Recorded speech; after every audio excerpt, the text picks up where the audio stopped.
नमस्कार, आप देख रहे सिटी पोस्ट लाइव। मैं हूं रिया रजक। बिहार की राजनीति में अब एक नई पीढ़ी की एंट्री तेजी से दिखाई दे रही है। एक तरफ नीतीश कुमार के बेटे निशांत कुमार तो दूसरी तरफ उपेंद्र कुशवाहा के बेटे दीपक प्रकाश। जी हाँ, दोनों युवा चेहरे अब विधान परिषद के रास्ते राजनीति में बड़ा कदम बढ़ाने जा रहे हैं। सबसे दिलचस्प बात यह है कि दोनों अभी किसी भी सदन के सदस्य नहीं है। जी हाँ, लेकिन मंत्री बन चुके हैं। अब सवाल ये है कि क्या बिहार की राजनीति में नई पीढ़ी की शुरुआत हो चुकी है?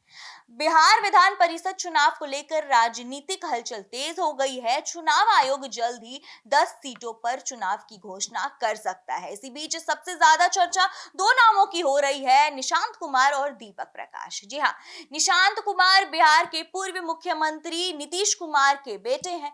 उन्होंने 8 मार्च 2026 को जेडीयू ज्वाइन की थी और सिर्फ 2 महीने के अंदर ही उन्हें सम्राट सरकार में स्वास्थ्य मंत्री बना दिया गया है। हालांकि वे अभी विधायक नहीं हैं और ना ही विधान परिषद सदस्य, लेकिन अब माना जा रहा है कि उन्हें विधान परिषद भेजा जा सकता है। निशांत कुमार इंजीनियरिंग की पढ़ाई कर चुके हैं और हाल के दिनों में लगातार सार्वजनिक कार्यक्रमों में नजर आ रहे हैं।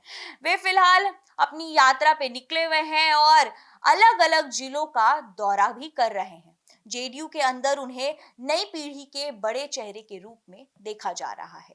उनके मंत्री बनने के बाद पार्टी कार्यकर्ताओं में भी बड़ी उत्साह देखी जा रही है। तो वहीं दूसरी तरफ आरएलएम नेता और उपेंद्र कुशवाहा के बेटे दीपक प्रकाश का भी विधान परिषद जाना लगभग तय माना जा रहा है। दीपक प्रकाश भी फिलहाल किसी सदन के सदस्य नहीं है, लेकिन इसके बावजूद उन्हें मंत्री पद की जिम्मेदारी दी गई है। जी हाँ, दीपक प्रकाश ने इंजीनियरिंग की पढ़ाई की है और कुछ समय तक सॉफ्टवेयर इंजीनियर के तौर पर भी काम किया।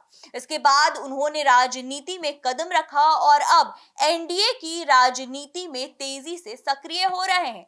जानकारी के मुताबिक विधान परिषद की 10 सीटों पर चुनाव होना है। 28 जून को 9 सीट खाली होने वाली है, जिसमें जेडीयू, बीजेपी, आरजेडी और कांग्रेस की सीटें शामिल है। जी हां, सूत्रों की माने तो एनडीए इस चुनाव के जरिए संगठन और सरकार के बीच संतुलन बनाने की कोशिश कर रहा है। जी हां, साथ ही नई पीढ़ी के नेताओं को आगे लाने की रणनीति भी साफ दिखाई दे रही है।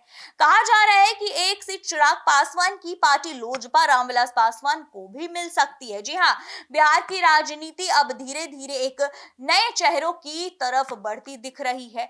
निशांत कुमार और दीपक प्रकाश जैसे युवा नेताओं की एंट्री से साफ संकेत मिल रहा है कि आने वाले दिनों में एनडीए नई पीढ़ी पर बड़ा दांव खेलने जा रही है। जी हां, अब देखना दिलचस्प होगा कि ये नए चेहरे जनता की उम्मीदों पर कितना खरा उतर पाते हैं और बिहार की राजनीति में कितना बड़ा असर छोड़ पाते हैं। तो फिलहाल इस खबर में इतना ही। बने रहिए हमारे साथ, देखते रहिए सिटी पोस्ट लाइव। तब तक के लिए धन्यवाद।